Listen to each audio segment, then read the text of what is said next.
Is here to talk about how to stop committing voice suicide. It's nice to see you again. Hi, Doc. Hi, my pleasure. So what does that mean, stop committing voice suicide?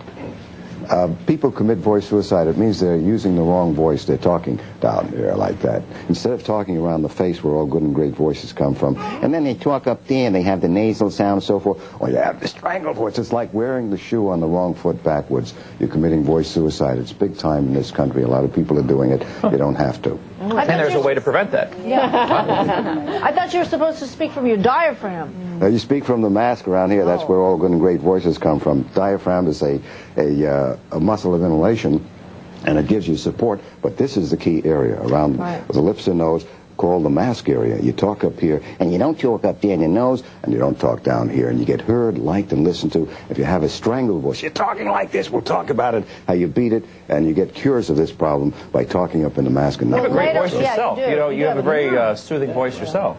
Yes. Well, later we're going to talk to I used to talk like this. This is the way I used to talk. This is Morty Cooper. And then I was told to talk all the way down the lower throat by two well-intentioned college professors. I lost my voice. I had early spasmodic dysphonia. I didn't know what it was. I saw 12 doctors. Nobody could help me. I finally got into the field. I talk up here now, and people say, I was born with this voice, have great pipes, but don't you believe it? You train your voice. You sound great. We all have star-quality voice. You talk up here and not down here and not up there. But later we're going to talk to him because he actually brought someone with him today who lost her voice completely, and she decided not to go the traditional route and called him, and in 6 days, I believe, he got her voice back. So we'll have a chance to meet her later. Because you could be on the path to destroying your voice, which is the point here. Right. All right. Okay. To your voice on tape and thought, yuck, boy, do I really sound like that? You're not alone. In fact, 25% of the population is committing what our next guest calls voice suicide. Dr. Morton Cooper is the voice coach to the stars. He has taught celebrities like Lucille Ball, Kirk Douglas, Cheryl Ladd, and to stop misusing their voices. It has nothing to do with reading. That's another chapter in his book. Follow along. He is the author of Change Your Voice, Change Your Life, Change Your Pants. It's Stop Committing, I made that up. Stop Committing Suicide, Voice Suicide. Please welcome Dr. Morton Cooper. How are you? You want me to do them from now on? Got a lot of books out. All right. A lot of people, famous people. You've had Joan Rivers, Deborah Winger, even President Clinton. I mean, their voices. Yeah, their voices are rather distinctive because they're raspy or low, and I understand that President Clinton, you're concerned about him because he may eventually lose his voice. Yeah, he can go into the strangled voice, spasmodic dysphonia. Right. Like what? Give him a President Clinton. Yeah. Give him.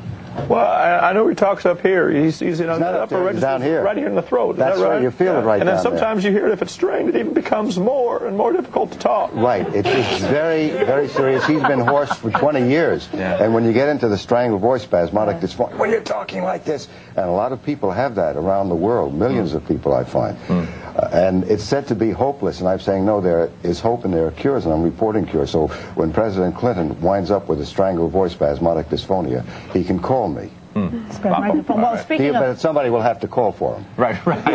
he watches every day, so he'll know. He's a big fan. Big fan. And speaking of strangled voices, can you imagine? Listen to me. Can you imagine if you lost your voice altogether? We have Lori Wolf here, who actually did lose her voice for almost 6 months before she got help from Dr. Cooper. So it's nice to have you here on our show. Welcome. Tell us what happened. Well, when I first came to Dr. Cooper, I had like strangled voice, whisper, where you couldn't understand me at all. And excuse me, you always had that voice, or you lost it because of an illness or I lost stress? it because you have 5 kids and you were busy yelling at them. Why don't you tell them the truth? It's the 5 kids. Yeah, they were all saying, "Please make Mom lose her voice." No, I was sick a lot and had pneumonia and laryngitis every time. Wow. And then I couldn't get my voice back, and went to doctor after doctor, and they just said, "Oh, just give it some time." And I kept giving it time, and finally they wanted to do the Botox shots into the vocal cords. Botox is the botulism that they actually inject into the vocal cords. It's one of the world's deadliest poisons. It's what Saddam Hussein wants to use on our troops. Why don't we give him a shot? I'd love to give him a shot. Yeah, but there we go. The medical profession is putting that substance into the body, what into the neck. What does that do? Why do they do that? Well, it paralyzes the vocal cord. They believe that it's the state-of-the-art treatment of choice, and I don't buy that. They haven't had a cure in 125 years, and they're saying, trust us. And I'm saying, hey, fellas, I've been reporting cures and recoveries, and Laurie has been cured of the problem of the strangled So spasmodic. how'd you find the good doc?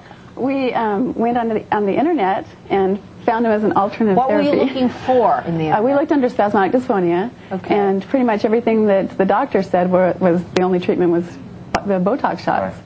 And that just didn't sound like a whole lot of Obviously, your fun. voice is back. Walk us through how you helped her. It's very simple. Yeah. I don't understand why the medical profession doesn't listen. I had her put the voice up in the mask. That's where all good and How? great What do you voices mean come by- from. Well, she The had no technique. voice, so what did you put up there? I put the, you can use the, you see, it's nature's way. It's so simple. It's validated in a 1974 study I did. Just say, and you can feel everybody in the resonates? audience. It's right in the head. My lips Everybody are in TV. vibrating. Yeah, and that's the way it should And be. when I first went to Dr. Cooper, I could not get my lips to vibrate. Well, you I can would feel do it. that You feel and it in your I mouth? can feel it. Yeah, everybody could feel that. And the Tickle. technique, yeah, it Tickle tickles, and lips. it's a All right, we got the point. Now, when she first came in, she was in the lower throat, strangled, and she couldn't get the voice out. You never knew if your voice was going to come out or not, and what was going to happen. Right. I was like a 13-year-old boy. And Zen, you had lost your voice a couple weeks Yeah, ago. actually I was in Cleveland doing some PR for the show. And because of the cold weather there, and I was also speaking for 8 hours straight in the convention center, I'm just now starting to get it back. It just went. But is there a way to get your voice back after stressing it like that? Do you he not stressed need it, to? Yeah, but I believe you were under air conditioning. Yes, Now there I was want air you conditioning. to say, and you feel the buzz over here. Yeah, right I on. want everybody in TV land to go, and then one. Try one. One. Don't drop the one. Keep it forward. One. One. That's your voice right there. Count to 5 there. One. 1, 2, 3, 4, 5. Now make it louder. 1, 2, 3, 4, 5. Don't squeeze it from here. Okay. 1, 2, 3, 4, 5. 1, 2, 3, 4, 5. There's his voice coming back. Laurie, you did the same thing to get out of the lower throat. Right. Over and over and over. How many times a day did you have to do it, and for how long? Well, I would leave my house at 7 and get home at 7, spending the day with Dr. Cooper. Oh, my God. 12 hours a day? It was like probably, yeah. Well, I have For a long how commute. long? I only went to him about 5 times. Right. Wow. So But That's not so my bad. point is, if he did lose his voice because of stress or air conditioning, does it not need to take a break before he can bring it back? No, he can get his voice back right away. Hoarseness is basically caused, laryngitis is caused by misuse of the voice. It's a mechanical problem. And people such as Zen. Zen, I don't hear that name every day. Is letting his voice go down in the lower throat. You just bring it up. Try that. And you'll feel it up there. Just to feel it Yeah, come you back. want. What they do is they coddle the voice, and so do the people with strangled voices. They put the voice down here and force it through. Let me ask and then the whole breathing room. is off. Do we need to take a commercial break? All right, next time you can overcome your strangled voice. Welcome back. Hello. We're chatting with Dr. Morton Cooper. And you wanted to show Zen a technique? I'm going to show everybody. Okay. I'm going to show you. I'm everybody. Mike. Yeah. Christina. Yeah. Zen, put your finger at the bottom of your breastbone. The bottom gonna of your find our breastbone. safe spot. It's the top of the solar plexus, right underneath the breastbone. Okay. Laurie, can you put it? And everybody in TV land, take your finger and put it at the bottom of your breastbone. Okay. And you keep your lips closed, and with your fingers staccato, jiggle it and go.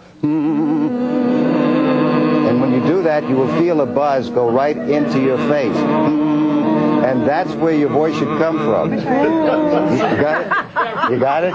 Yes. You feel it? Yes, yes. Now, Zen, when you do that, right? Yeah. Zen, I never heard that name. Zen. That's like Shadow Stevens and Henry Fonda. They both had the strangled voice spasmodic dysphonia. I helped them get out of it. Shadow said it's hilariously simple. Did you remember their name? Oh, yes, I remember their name. I thought Shadow was a strange name, Shadow. I remember Shadow. the Shadow, but Shadow Shadow Stevens is spelled a little differently. But Zen, I mean, that one, that threw You'll me. never forget it. No, I never forget that after this. And so put your finger over there and go, Yeah, and you'll feel it up here. You feel the buzz? You buzz when you talk. You get your voice up there.